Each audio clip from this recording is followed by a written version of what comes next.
Donc le DM14, dans lequel il y a eu aussi quelques petits points à reprendre, quelques petites horreurs entre guillemets.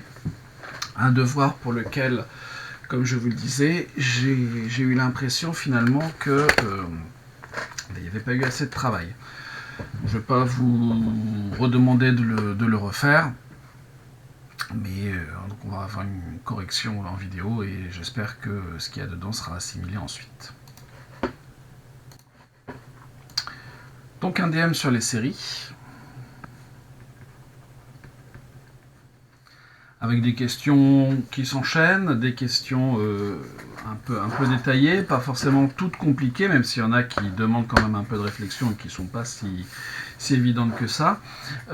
Cela étant, c'est pas parce que le DM est sur le thème des séries que tout traite des séries. Hein. Des séries sont des suites un peu particulières. Il y a le thème général qui est lui-même une suite. Donc bref, il y a souvent du travail sur les suites en plus des séries. Donc dans cet exercice, on s'intéresse à une fonction qui s'appelle pour votre culture mathématique cosinus hyperbolique, une fonction sur laquelle on a déjà travaillé dans un précédent DM. Donc là-dedans, il y a des questions sur lesquelles je vais aller un petit peu plus vite, puisqu'on les a déjà travaillées dans un DM précédent. Bon, néanmoins, toute la partie série, suite et série, on ne l'avait pas travaillé. Donc la première question, il s'agit d'un résultat préliminaire, c'est-à-dire deux questions en fait qui n'ont pas de lien direct avec les autres, en tout cas avec les premières questions qui suivent, mais dont on aura besoin à la fin du devoir. Ces deux questions préliminaires, en fait, elles n'ont pas de lien, ce sont des résultats un peu généraux, qui n'ont pas de lien avec qui ont un lien évidemment puisqu'on va les utiliser, mais ce que je veux dire, c'est qu'elles n'ont pas de lien direct avec la série en question. Donc on nous demande de vérifier d'abord que pour tout x dans l'intervalle 0,1, eh bien x carré est compris entre 0 et x. On va tout simplement se donner x dans l'intervalle 0,1, et évidemment vous avez que x est compris entre 0 et 1. Bien sûr x est positif, et donc il peut se passer deux choses finalement, quoique même pas en fait. X étant positif, quand je vais multiplier cet encadrement par x, eh bien on conserve le sens de l'inégalité. Donc on va avoir 0 multiplié par x, donc 0, plus petit que x multiplié par x, c'est-à-dire x carré, plus petit que x. Donc on a ça en multipliant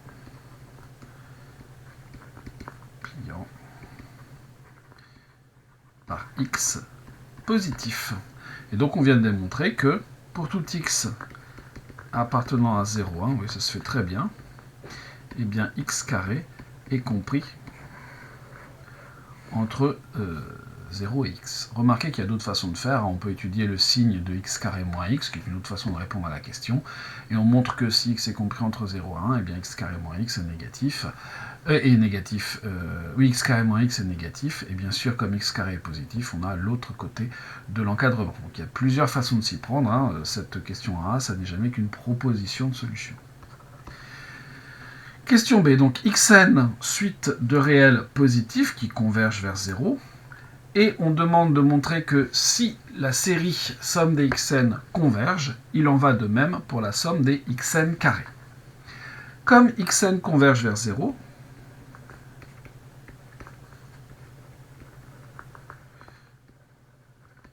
alors forcément, à partir d'un certain rang, xn va être compris entre 0 et 1. Si jamais ça n'arrivait pas, alors parce qu'on nous dit que la suite est de réels positifs, sinon on serait entre moins 1 et 1. Et bien donc ici, il existe un certain rang n0,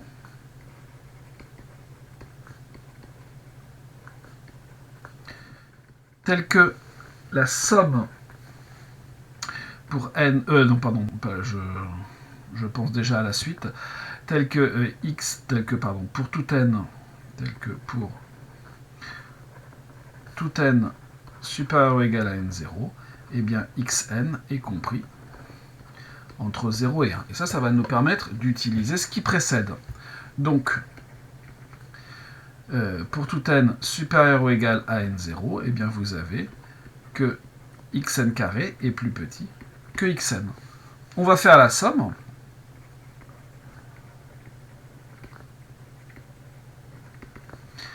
Vous allez avoir donc 0, plus petit que la somme pour n supérieur ou égal à n0 dxn carré, sera plus petite que la somme pour n supérieur à n0 dxn. Or, l'énoncé nous dit que celle-là converge. Converge vers L, par exemple. C'est donné dans l'énoncé. Or, la somme dxn carré,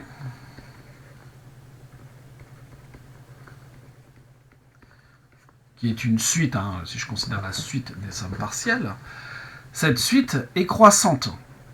Pourquoi? Tout simplement parce que on ajoute des termes positifs. Donc à chaque fois qu'il y a un nouveau terme dans la somme grossit. Elle est croissante, et d'après ce que je viens d'écrire, elle est majorée par L.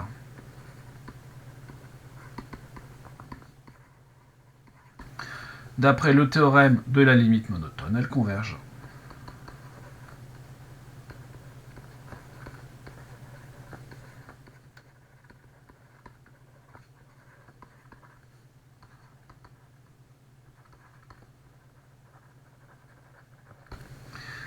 C'est réglé. Donc finalement, le fait que somme des xn converge implique que somme des xn carré converge à condition que xn soit une suite de réels positifs convergeant vers 0. Deuxième question.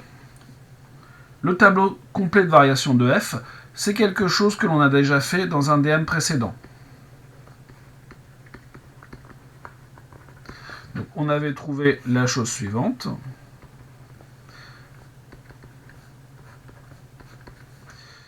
Variation de f. Je ne m'étends pas sur la correction, c'est pas nécessaire. C'est pas ça qui est important.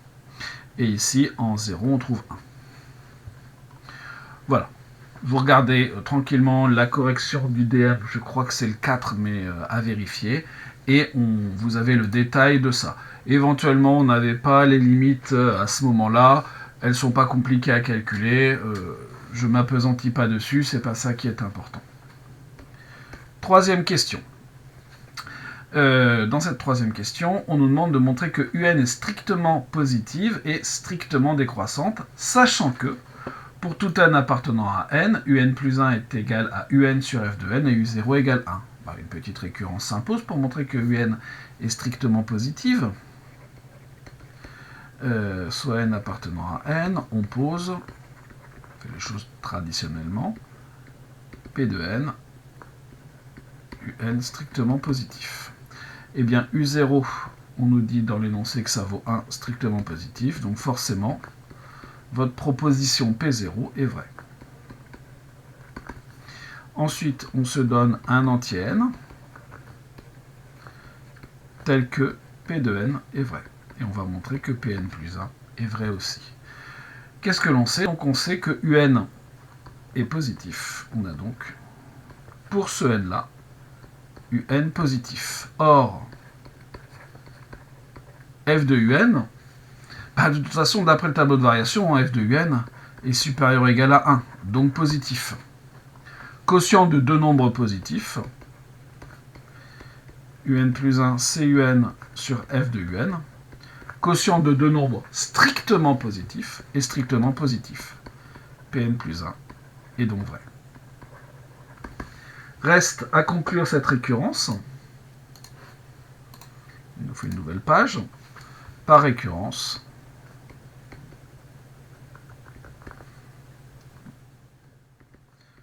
pour tout n appartenant à n, UN est strictement positif. Donc ça, c'est réglé. Ensuite, il faut montrer que UN est strictement décroissante. Il y a plusieurs façons de s'y prendre. Ici, on sait que UN est strictement positif. Donc on peut étudier UN plus 1 sur UN. UN plus 1 sur UN, qu'est-ce que c'est? C'est donc UN sur f de UN, divisé par UN, c'est-à-dire 1 sur f de UN. Or, d'après le tableau précédent, comme UN n'est pas égal à 0, vous avez f de UN qui est strictement plus grand que 1. Donc, 1 sur f de un est strictement plus petit que 1. Un plus 1 sur un pour tout n est inférieur à 1. Par conséquent, un est décroissante. Tout de suite, strictement positive qui vérifie pour tout n, un plus 1 sur un est strictement inférieur à 1 est décroissante. Ceux d'entre vous qui ont cherché le signe de un plus 1 moins un, ça fonctionne aussi, ça ne nous pose pas vraiment de problème, on met en facteur et on s'en sort assez bien. Mais ici, la division, qu'on applique finalement assez peu, on a tous les éléments pour le faire, donc on peut ne pas s'en priver. Quatrième question. Montrer que un converge et déterminer sa limite. On sait que la suite un, elle est décroissante, on vient de le dire, elle est minorée par 0.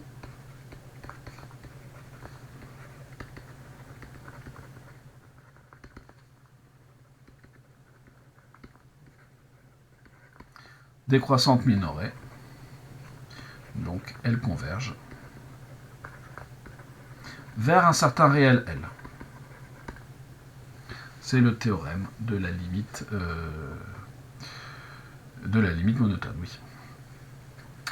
Par passage à la limite, comme f est continu,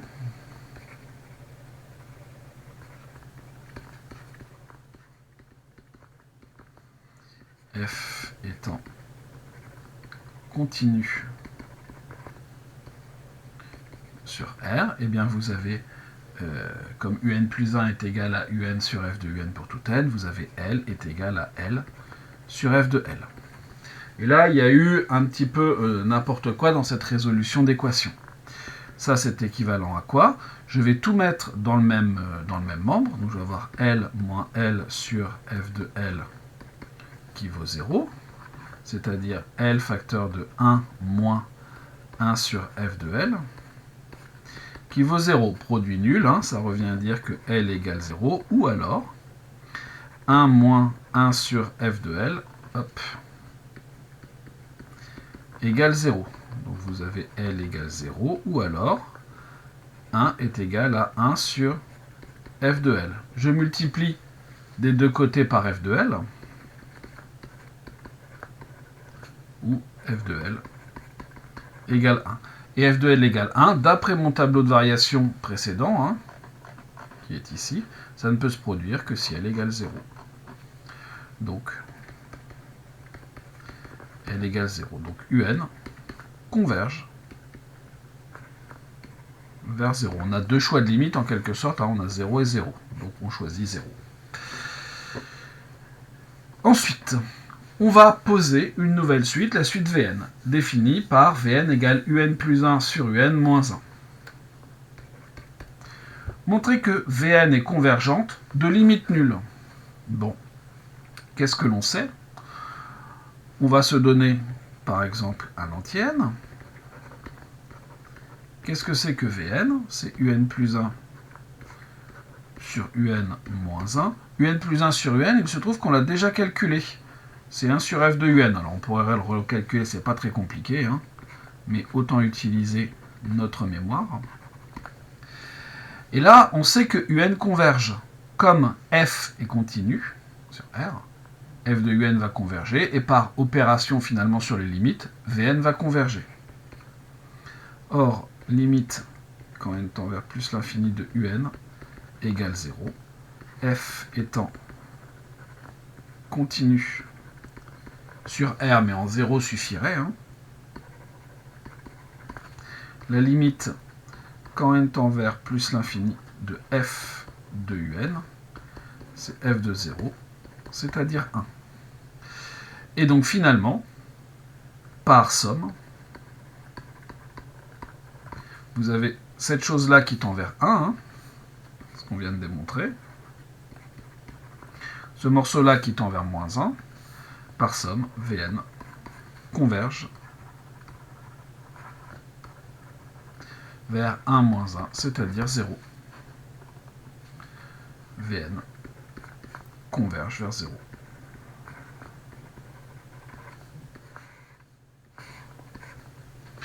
tout simplement en utilisant les opérations sur les limites et la continuité de la fonction f, et évidemment la limite de la suite un que l'on avait précédemment.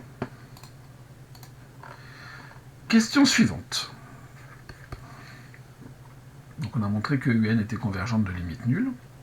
Déterminer la nature de la série somme des ln de 1 plus vn. Donc on va considérer cette suite-là. Ça n'est rien d'autre que la série des ln des 1 plus vn, 1 plus un plus 1 sur un moins 1, c'est-à-dire la somme pour n supérieur ou égal à 1 des ln de, ça se simplifie bien, hein, un plus 1 sur un. Et bien sûr, si on nous fait faire ça, c'est pour utiliser ici, je marque partout supérieur à 1, mais c'est supérieur à 0. Pour utiliser les propriétés du logarithme, hein, je rappelle, alors je l'ai vu en colle des horreurs à ce sujet, mais que ln de a sur b, c'est ln de a moins ln de b à condition que a et b soient tous les deux strictement positifs. Donc ici on aura des ln de un plus 1 moins ln de un, qui est une série télescopique. Elle va converger à condition que ln de un converge. Donc est une série télescopique qui va converger si et seulement si la suite ln de un converge. Or, un, on sait que c'est tend vers 0. Donc, par continuité de la fonction logarithme ou à l'aide du théorème que l'on a vu dans le chapitre sur les suites, ln de un va tendre vers moins l'infini quand n tend vers plus l'infini. Donc cette suite-là diverge. Donc forcément, la série des ln de 1 plus vn diverge. On sait même vers quoi? Vers moins l'infini. Voilà pour la question 6. Question 7. Donc on nous dit qu'on admet que les séries somme des ln de 1 plus vn et somme des vn sont de même nature. Bon, on n'a pas le moyen de le montrer facilement en première année, mais en deuxième année, ça, cette question-là, vous saurez... enfin, cette question, non, c'est pas cette question-là, mais cette chose que l'on admet, vous saurez le démontrer à l'aide d'équivalents, mais vous verrez ça l'année prochaine. Donc, on admet que la série qui est là et la série des Vn ont la même nature, et on admet également que pour tout x compris entre 0 et 1, cet encadrement que vous avez dans l'énoncé. Première question, on nous demande d'en déduire la série des un carrés. Donc bien sûr, si on nous dit que les deux séries sont de même nature, c'est-à-dire qu'on sait maintenant que la série somme des Vn diverge. Bon. Qu'est-ce qu'on va faire avec ça? On sait que un est une suite qui tend vers 0. Un converge vers 0. Donc, comme on l'a dit tout au début, c'est là que notre question préliminaire va être utile. Donc, il existe un certain entier n0, il existe n0 appartenant à n, tel que pour tout entier n, pour tout n supérieur ou égal à n0, eh bien, un est dans l'intervalle 0,1. Donc, on va pouvoir utiliser l'encadrement, l'inégalité de l'énoncé avec x égale un. Donc on se donne maintenant n plus grand que n0. Eh bien, vous avez que moins un carré est plus petit que 1 sur f de un moins 1 est plus petit que moins un carré sur 4. Et tout ce petit monde-là est négatif. Évidemment, l'intérêt serait de faire apparaître la suite Vn. Mais si on regarde bien, ce 1 sur f de un moins 1, on l'a déjà rencontré. Où est-il? 1 sur f de un moins 1, on l'a rencontré ici, c'est Vn. Donc cette chose-là, en fait, c'est Vn. Donc finalement, on sait que moins un carré est plus petit que Vn, est plus petit que moins Vn au carré sur 4, et que tout ce monde-là est négatif. Je vais pouvoir chercher la somme de tout ce monde-là, soit k appartenant à n, k supérieur ou égal à n0. Vous avez donc la somme pour n allant de n0 à k, des moins un carré, qui va être plus petite que la somme pour n allant de n0 à k des Vn, plus petite que la somme des moins Vn carré sur 4. Ici j'ai mis moins Vn carré sur 4, mais c'est moins un carré sur 4. Mais ça ne nous intéresse pas vraiment. Or, la somme des Vn diverge vers moins l'infini, comme c'est le cas de la somme des 1 des ln de 1 plus Vn. Donc finalement, cette somme-là va diverger aussi vers moins l'infini. Donc la somme des moins un carré, je mets le carré au bon endroit, diverge aussi vers moins l'infini par comparaison.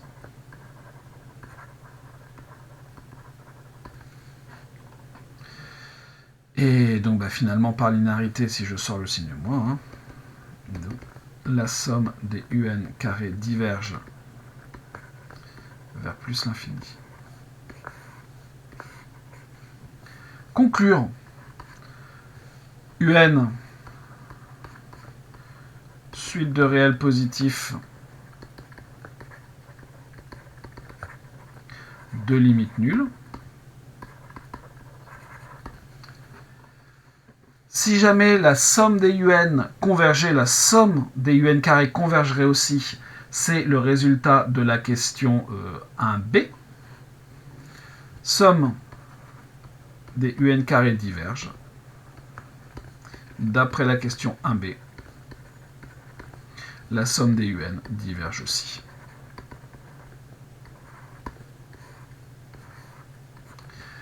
Et voilà pour cet exercice, ce DM14.